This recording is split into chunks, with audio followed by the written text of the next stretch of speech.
ایران کے لیے بہت ضروری ہے کہ وہ عرب ممالک کو اپنے کنٹرول میں رکھے یا ان کے ساتھ رابطے میں رہے۔ ایران کے صدر نے اپنے پڑوسی ملکوں کے سربراہوں کے نام ایک پیغام جاری کیا ہے۔ اپنے بیان میں ایرانی صدر نے کہا کہ ہم سفارتکاری کے ذریعے جنگ سے گریز کرنے کی ہم نے پوری کوشش کی ہے۔ ہم نے کوشش کی کہ مذاکرات ہو جائیں، سفارتکاری ہو جائے، لیکن صہیونی امریکی فوج کی جارحیت نے ہمارے پاس اپنے دفاع کے سوا کوئی دوسرا رستہ چھوڑا ہی نہیں۔ یعنی ہم پہ انہوں نے جب اٹیک کر دیا، ہمیں مارنا شروع کر دیا، تو ہمارے پاس اپنا دفاع کرنے کے علاوہ دوسرا کوئی رستہ نہیں تھا۔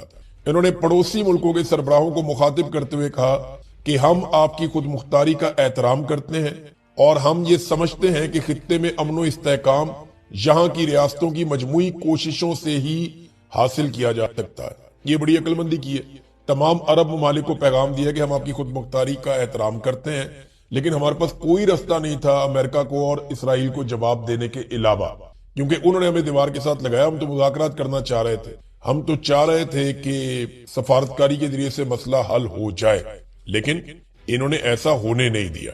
اب ناظرین، جہاں پہ اس کی کوئی تفصیل ہے میں آپ کے ساتھ شیئر کرتا ہوں۔ یہ مڈل ایسٹ آئی نے اس کو لکھا ہے کہ Iranian official says Israel carried out some of the drone strikes on Gulf energy sites۔ وہ یہ کہہ رہے ہیں کہ گلف کی کوئی انرجی سائٹس ہیں جہاں پہ ایرانی سورسز یہ کہتے ہیں کہ جو حملے کیے گئے ہیں وہ اسرائیل کی جانب سے کیے گئے۔ اب عرب ممالک کے انرجی سائٹس کے اوپر اسرائیل حملہ کر رہا ہے تو اس کا مطلب کیا ہے؟ سورسز سے that some of the attacks, namely on oil refineries, ports and civilian targets, were carried out by Israel to provoke Gulf state into entering war۔ وہ کہتے ہیں جی وہ جنگ کے اندر گھسیٹ کے لانا چاہتا ہے، وہ اکسا رہا ہے ان ممالک کو کہ آ جاؤ جنگ کے اندر۔ ابھی یہاں پہ اس میں نا کچھ اور انفارمیشن بھی آئی ہے ہمارے پاس۔ وہ انفارمیشن یہ بتاتی ہے کہ سائپرس میں جو برطانوی بیس کے اوپر اٹیک ہوا تھا وہاں پہ بھی ایران کی طرف سے میزائل نہیں آیا تھا، یعنی وہ جو حملہ ہوا تھا وہ ایران کی جانب سے نہیں آیا تھا، یہ بھی کنفرمیشن ہوئی ہے۔ پھر ترکی میں گرنے والا جو میزائل ہے اس کا ملبہ جب چیک کیا گیا ہے تو یہ SM-3 انٹرسپٹر میزائل ہے، یعنی یہ بھی ایران کا نہیں ہے۔ انٹرسپٹر تو ایران کے پاس ہے ہی نہیں، یہ تو امریکہ یا اسرائیل استعمال کرتا ہے، تو یہ وہاں پہ آیا۔ تو ترکی کے اندر بھی جو ملبہ گرا، تو اب کوشش یہ کر رہا ہے اسرائیل کے کسی طرح سے اکسا گئے، اور اس سے پہلے کچھ بندے پکڑے گئے قطر میں اور سعودی عرب میں جو موساد کے لیے کام کر رہے تھے، انہیں گرفتار کر لیا گیا اور وہ بم لگانے کے منصوبے بنا رہے تھے ان دونوں ملکوں میں، اور وہ پکڑے گئے۔ وجہ یہ اس میں سمجھ آ رہی ہے کہ یہاں بم لگائے جائے، ان ملکوں کو اکسایا جائے اور سارے عرب ممالک مل کر ایران کے اوپر اٹیک کر دیں، تو اسرائیل کے لیے امریکہ لیے صورتحال اور بہتر ہو جائے گی۔ اب یہ ناظرین ایک فالس فلیگ آپریشن ٹائپ کی صورتحال پیدا کی جا رہی ہے، لیکن ایران نے اس پہ نہ صرف خبردار کیا ہے بلکہ اپنے پڑوسیوں کے نام ایک پیغام بھی واضح طور پہ انہوں نے جاری کر دیا ہے۔ ناظرین، عراق کا علاقہ ہے نجف، یہ ایک صحرا ہے نجف، یہاں پہ کمانڈوز اتارے گئے ہیلی کاپٹر کے ذریعے سے۔ یہ کچھ 6-7 ہیلی کاپٹر آتے ہیں اور وہ یہ کل کی بات ہے، اور انہوں نے صحرا کے اندر کمانڈوز اور ساز و سامان اتارا ہے۔ اس کے بارے میں جب انہیں انفارمیشن ملی تو انہوں نے اپنی جاسوسوں کی ایک ٹولی روانہ کی اپنی فوج کی، عراق نے، عراقی آفیشلز نے، کہ جا کے چیک کر کے آؤ کہ یہ کون لوگ ہیں، اور اس ٹولی کے اوپر اٹیک ہو گیا جس میں 2 لوگ ان کے شدید زخمی ہو گئے اور ایک فوجی ان کا جاں بحق ہو گیا۔ تو عراق اس کے اوپر انویسٹیگیشن کر رہا ہے۔ اب جو اب تک اس کے بارے میں پتا چلا ہے، یہ کنفرمیشن نہیں ہے لیکن یہ پتا چلا ہے کہ یہ امریکن اور اسرائیلی کمانڈو ہو سکتے ہیں جنہیں ساز و سامان کے ساتھ اتارا گیا ہے، یا کوئی اور ملیشیا ہو سکتی ہے جن کے لوگ ان کے لیے کام کر رہے ہیں امریکہ اور اسرائیل کے لیے۔ بہرحال ہیلی کاپٹر کے ذریعے سے ان کو اتارا گیا ہے اور ان کے پاس جدید آلات ہیں، کوئی ساز و سامان ہے جنگی، اور بہت ممکن ہے یہ کہ ملیشیا جو لڑنا چاہ رہی ہیں ایران کے ساتھ، یہ ان کو ہتھیار فراہم کریں اور جو نگرانی کے آلات ہیں وہ بھی یہاں پہ اس علاقے میں لگائے جائیں تاکہ ایران کے خلاف اس ساری صورتحال کو استعمال کیا جا سکے۔ تو دیکھیں، یہ ایران کے اوپر کردوں نے بھی اٹیک کیا ہے، اور جو کرد ہیں یہ بڑے سخت گیر ہیں، بڑے زبردست لڑتے ہیں اور شاندار لڑاکے ہیں۔ یہ صلاح الدین ایوبی جو ہے وہ کرد تھے اور انہوں نے یروشلم کو فتح کیا تھا۔ تو کرد بڑے لڑاکا ہیں، بڑے شاندار لڑنے والے لوگ ہیں۔ تو کرد جو ہے نا، یہ ترکی کی، ایران کی، یہ جو سرحدی علاقے ہیں، کچھ عراق، کچھ شام، یہ ان علاقوں کے اندر یہ بستے ہیں۔ تو کردوں نے اٹیک شروع کر دیا ہے اور ان کو بھاری ہتھیار فراہم کیے گئے ہیں امریکہ کی جانب سے، اتحادیوں کی جانب سے کہ ایرانی فورسز کے اوپر اٹیک کرو، تو وہاں پہ ایک جنگ جیسی صورتحال لگ گئی ہے، اور اس صورتحال میں امریکہ کی جانب سے فضائی مدد بھی کی جا رہی ہے، اسرائیل کی جانب سے فضائی حملے بھی کیے جا رہے ہیں، جہاں پہ کردوں کو مشکل آتی ہے وہاں پہ حملے کیے جاتے ہیں۔ تو ایران کو چاروں طرف سے گھیر کے مارنے کی کوشش کر رہے ہیں اسرائیل اور امریکہ۔ دیکھیے ہم آپ کو یہ تو بتاتے ہیں کہ ایران کے ہتھیار قابو نہیں آ رہے، ہم یہ بھی بتاتے ہیں کہ وہاں پیسے کا موازنہ بھی کوئی نہیں ہے، ایران بہت سستے میں کام نمٹا رہا ہے۔ ہم یہ بھی بتاتے ہیں کہ کم وسائل کے باوجود ایران نے بڑی مشکل صورتحال کے باوجود بڑا اچھا پرفارم کیا، لیکن ہمیں یہ یاد رکھنا پڑے گا کہ آج بھی زیادہ نقصان ایران کا ہو رہا ہے، آج بھی ایک بڑا نقصان ہو رہا ہے۔ مالی اعتبار سے اگر آپ دیکھیں تو گلف ممالک کا بہت نقصان ہو گیا، $3 ارب کا تو سیدھا سیدھا اسرائیل کا نقصان ہو گیا، اور باقی جو نقصان ہو رہا ہے اس کا تخمینہ بعد میں لگا لیں گے۔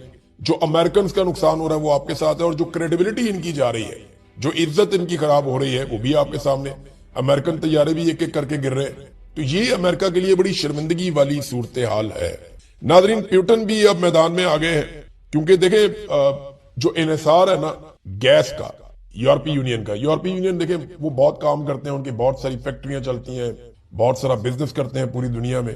تو یورپی یونین کے جو ممالک ہیں وہ بڑے ترقی یافتہ ممالک ہیں، اور انہیں گیس کی ضرورت ہے۔ اب وہ گیس کی ضرورت پوری کرتے ہیں، کچھ ناروے سے لیتے ہیں، کچھ امریکہ سے لیتے ہیں، کچھ آذربائیجان سے لیتے ہیں، وہ رشیا سے لیتے ہیں، اور رشیا سے انہوں نے گیس لینا کم کیا تھا۔ رشیا کی گیس پائپ لائن آتی ہے باقاعدہ یورپی یونین تک رشیا سے لے کر، تو رشیا کی گیس انہوں نے کوشش کی کہ وہ کم خریدیں اور قطر سے گیس لینا شروع کریں، تاکہ رشیا کو یوکرین کے ساتھ لڑائی کرنے کے بدلے میں تھوڑا سبق سکھایا جا سکے۔ اب ہوا یہ ہے کہ قطر سے تو گیس آنا بند ہو گئی، قطر نے پاکستان کے ساتھ بھی اپنا معاہدہ معطل کر دیا، یہ پاکستان کے لیے ایک نئی مصیبت بن گئی ہے۔ لڑائی ادھر ہو رہی ہے، مصیبت پاکستان کے لیے بن رہی ہے، کیونکہ پاکستان نے قطر کے ساتھ $5 ارب اور 60 کروڑ کا ایک معاہدہ کر رکھا تھا ایل این جی کا، اور ہر مہینے کوئی 9 کارگوز آتے تھے ایل این جی کے، جو ہم سپلائی دیتے ہیں پورے پاکستان میں، کارخانوں کو بھی، فیکٹریوں کو اور عام شہریوں کو، تو یہی گیس استعمال ہوتی ہے پاکستان میں۔ اب ہوا یہ ہے کہ قطر نے وہ معاہدہ معطل کر دیا، ایک شک کا فائدہ اٹھاتے ہوئے کہ ناگہانی حالات اگر ہو جائیں تو وہ معطل کر سکتے ہیں، تو انہوں نے معطل کر دیا، جی حالات ایسے نہیں ہیں، ہم نے گیس کی پروڈکشن کم کر دی، لہذا پاکستان کو اب گیس فراہم نہیں کی جائے گی۔ یہ پاکستان کے لیے ایک انرجی کا بہت بڑا کرائسس آ سکتا ہے آنے والے دنوں میں، ہماری انڈسٹری بہت بری طرح متاثر ہو سکتی ہے۔ چلے اس پہ ہم بات کرتے ہیں، لیکن واپس آ جائیں کہ کیونکہ جب گیس کی کمی پیدا ہوئی، قطر سے گیس نہیں آ رہی، تو یورپی یونین کے اندر گیس کی قیمت ایک دم بڑھ گئی۔ اب یہاں پہ پیوٹن نے دباؤ بڑھانے کے لیے یہ سٹیٹمنٹ دیا ہے، اور یہ میدان میں آ گیا پیوٹن بھی، اور انہوں نے کہا کہ ان کا ملک یورپ کو قدرتی گیس بند کرنے پر غور کرے گا، تاکہ وہ یورپ کے مقابلے میں بہتر ملکوں کو گیس فراہم کر سکیں۔ تو اب جب کہ ان کو زیادہ گیس کی ضرورت ہے اور رشیا یہ دھمکی لگا رہا ہے، تو اس کا مطلب کیا ہے؟ اس کا مطلب یہ ہے کہ جو بھی یورپی ملک ایران کے خلاف جنگ میں جائے گا، وہاں سے رشیا ان کی گیس بند کر دے گا۔ پاکستان تحریک انصاف کے حوالے سے جو بڑی ڈیولپمنٹ ہے وہ یہ ہے کہ ایک تو جنید اکبر صاحب کو میں نے آپ کو بتایا تھا کہ عمران خان صاحب نے پبلک اکاؤنٹ کمیٹی کا چیئرمین کے لیے جب نام دیا تو وہاں اتفاق ہو گیا، اور جنید اکبر صاحب بن گئے پبلک اکاؤنٹس کمیٹی کے چیئرمین۔ اب ان کو ایک عہدہ اور مل گیا جنید اکبر صاحب کو، ایک دم سے کایا پلٹ گئی ہے۔ پہلے جنید اکبر صاحب پارٹی میں سائیڈ لائن تھے اور گروپنگ ہوئی تھی پارٹی میں، اور جو وزیر اعلیٰ گروپ ہے وہ ان کو اتنا پسند نہیں کر رہا تھا، لیکن اب معاملات کافی حد تک ایسا لگتا ہے کہ ٹھیک ہو گئے۔ علی امین گنڈاپور جو پہلے صوبائی صدر تھے پاکستان تحریک انصاف کے خیبر پختونخوا سے، اور انہوں نے اپنی صدارت کے دوران بڑے مشکل حالات کا سامنا کیا، یعنی جب علی امین گنڈاپور کے پاس صدارت تھی تو تحریک انصاف کے لیے کوئی اچھا ماحول نہیں تھا، اور بڑی سختیاں ہوئی، بڑا مشکل الیکشن پاکستان تحریک انصاف نے لڑا خیبر پختونخوا میں، اور پھر نہ صرف الیکشن لڑا بلکہ الیکشن جیت کر وہاں پہ حکومت بھی بنائی۔ تو یہ ایک مشکل ترین دور تھا بطور صدر کسی بھی سیاستدان کے لیے، تو وہ انہوں نے وہ ٹائم پورا کر لیا۔ اس کے بعد اب کیونکہ وہ وزیر اعلیٰ بھی ہیں اور صدر بھی ہیں اپنی پارٹی کا، صوبے کا، لہذا عمران خان صاحب نے اب یہ ایک اور فیصلہ کیا ہے۔ اس فیصلے کو آپ دو نظروں سے دیکھ سکتے ہیں۔ ایک یہ کہ عمران خان صاحب جو ایک دم ایک گروپ بڑھتا چلا جا رہا ہے پارٹی کے اندر، اور وہ اپنا ایک اثر رسوخ قائم کر رہا ہے۔ عمران خان صاحب اس طرح کی وہ ایک پاور پالیٹکس بھی نہیں چاہتے اپنی پارٹی کے اندر، اور وہ دوسری طرف بھی چاہتے ہیں کہ check and balance who party کے اندر۔ دوسرا، عمران خان صاحب نے علی امین گنڈاپور کے اوپر سے ایک ذمہ داری اتاری ہے کہ ٹھیک ہے جی، آپ وزیر اعلیٰ خیبر پختونخوا ہے، آپ وہاں کے معاملات دیکھیں اور خیبر پختونخوا کے معاملات دیکھیں، لا اینڈ آرڈر کے حوالے سے ہو یا دیگر چیزیں ہوں، وہ کافی گمبھیر ہیں۔ تو بڑے چیلنجز ہیں جن کا سامنا کرنا ہے۔ وفاقی حکومت پیسہ بھی نہیں دے رہی، پھر وفاقی حکومت کے ساتھ ڈیل کرنا۔ دوسرا معاملہ یہ ہے کہ علی امین گنڈا پور جب ملاقاتیں وغیرہ کرتے ہیں حکومتی لوگوں سے، تو ان کی ملاقاتوں پہ پارٹی کے لوگوں کو اعتراض بھی ہوتا ہے۔ تو پارٹی کے سٹرکچر کو اور وزیر اعلیٰ کے سٹرکچر کو دونوں کو الگ الگ کر دیا عمران خان صاحب نے۔ اس سے فائدہ ہی ہوگا پارٹی کو۔